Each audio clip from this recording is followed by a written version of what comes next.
Yeah, man. And we were just talking about some good stuff, specifically bonding capacity. Right.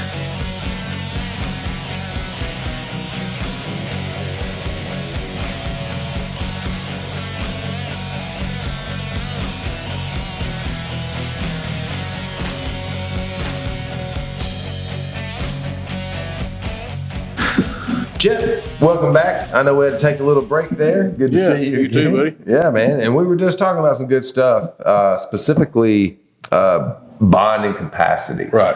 And so while we're having this great conversation, I'm sitting here thinking like, okay, well, if I'm a fairly new guy getting started, at what point should I consider getting my general contractor's license? Well, and don't quote me on this. I can't remember if it's either $20,000 or $25,000 that you can do legally in the state of Tennessee without having a contractor's license. Okay. And that's per job. If you got a job, it's under 20. Just say it's 25,000. If it's under 25,000, you're good. But at some point you get to where you're wanting to grow your business and you want to do larger jobs.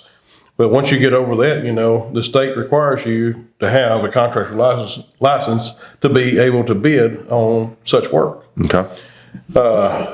So the earlier the better. I mean, if you plan on staying in business, you plan on growing, you go to the state of Tennessee licensing board website. They give you all the information for your qualifications that you need to study to take your test. And I think it's $250 per qualification to take your test. I mean, you can start off with just a regular, say you're going to do utilities, so you need a MU classification, to be able to do that type of work for municipalities and in most of your city that you work in. So if that's what you're going to be focused on, that would be my first thing. I want to go get my MU. Then you can add different classifications, as you study for them. You can go anytime. They got it listed on there, not anytime, but they got certain times that they give these tests, and go ahead and sign up for your next one. You'll be studying for it. Yeah. And like I said, $250 is not a whole lot of money. It'd be pretty easy. Yeah. And most of the stuff on the test is, if you've been doing this kind of work, it's pretty much, common sense for the most part. There are some stuff, that you really need to study on that you're not going to recognize the verbiage or really understand it until you read it. So usually a few weeks you can study up and be prepared to go in and take that portion. Okay. And once you get your initial license, it's pretty easy to go back and add classifications throughout time. Yeah.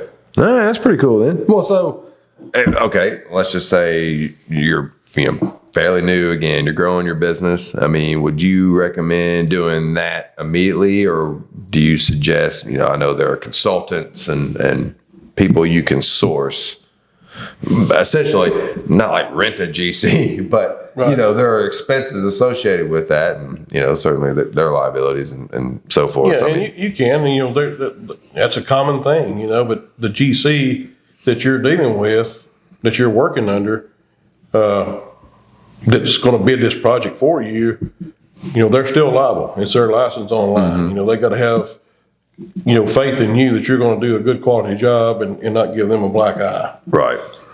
So, once you have that relationship with an existing GC, it works out for a lot of people. You can continue to bid and fall under their license, but, they're still, you're a subcontractor. So, I mean, you are still, if you're going over the threshold in that scope of work of $25,000, the state of Tennessee was probably going to crack down on you before long. Okay.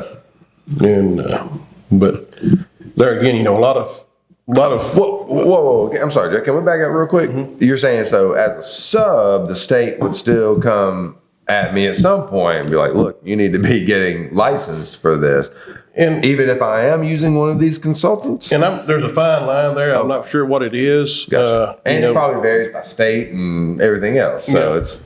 And there's some loopholes where a sub can get by and do certain things without having a GC if they're working under a GC. Yeah. But I'm not sure exactly what those guidelines are and what those stipulations are. Sure. But I know there's ways that you can do more work and do more money, but I just don't know how far you can take it. Right. Or how far you want to take it. But like I say, if you're steadily doing stuff that's over $25,000, Get your license. get your license. Just to be on the safe side. You can get your license and have them just put in your desk drawer, in a file cabinet, and still work on that same GC. Right.